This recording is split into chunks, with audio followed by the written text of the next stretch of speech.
Assalamualaikum warahmatullahi wabarakatuh. Perkenalkan, saya Muhammad Tarmor Cahyo dari UT Yogyakarta dengan program studi Ilmu Komunikasi. Pada kesempatan kali ini saya akan membuat atau menyelesaikan tugas mata kuliah logika. Oke, yang pertama adalah membahas tentang term. Oke, apa itu term? Apakah term punya karakteristik dan apakah term punya beberapa contoh dan jenis? Oke, kita lanjut. Sebelumnya, term adalah suatu dasar dalam logika yang mewakili suatu konsep atau ide tertentu. Secara umum, term dapat berupa kata, frasa, atau simbol yang mempunyai makna yang spesifik dalam suatu argumen atau proposisi tertentu. Term pada ikatnya terbagi menjadi banyak jenis dan term mempunyai karakteristik sebagai berikut. Yang pertama, karakteristik term adalah memiliki arti yang jelas dan dapat dipahami. Yang kedua, dapat berfungsi sebagai subjek atau predikat.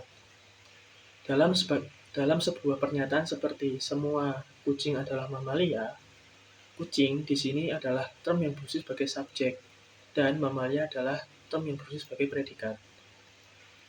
Lalu untuk selanjutnya, apa saja sih jenis-jenis dari term tersebut? Mari kita bahas. Oke, yang pertama adalah term universal. Apa itu term universal? Term universal adalah term yang menyatakan seluruh anggota dari suatu kelompok tersebut. Sebagai contoh, semua manusia adalah makhluk hidup. Term universal di sini adalah semua manusia, karena kita ingin membuat argumen atau pernyataan yang mewakili seluruh kelompok manusia tanpa terkecuali. Terus selanjutnya adalah term partikular. Term partikular ini adalah term yang berfokus untuk menyatakan sebagian dari suatu kelompok tersebut.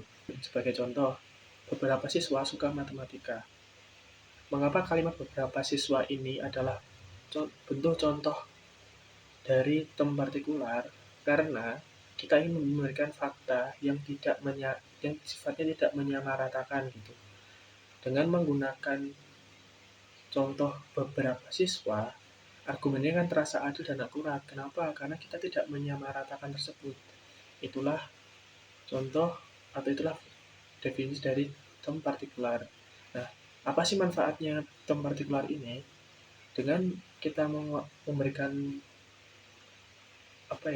contoh dengan sampel beberapa ini tadi ya, argumen kita itu terasa adil dan akurat karena kita tidak mengeneralisir itu tadi, dan kita bisa terhindar dari tujuan untuk mengeneralisir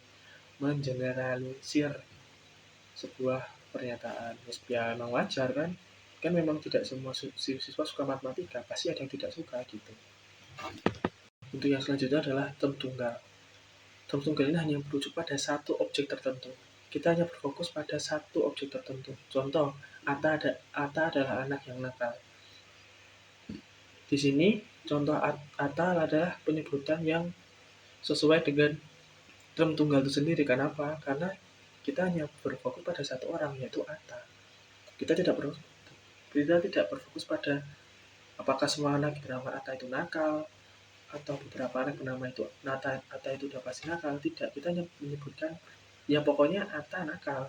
Ata adalah anak yang nakal gitu.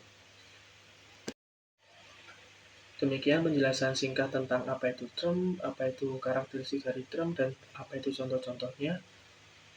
Dan terima kasih sudah menyimak video ini. Mohon maaf masih banyak kekurangan. Dan Assalamualaikum warahmatullahi wabarakatuh.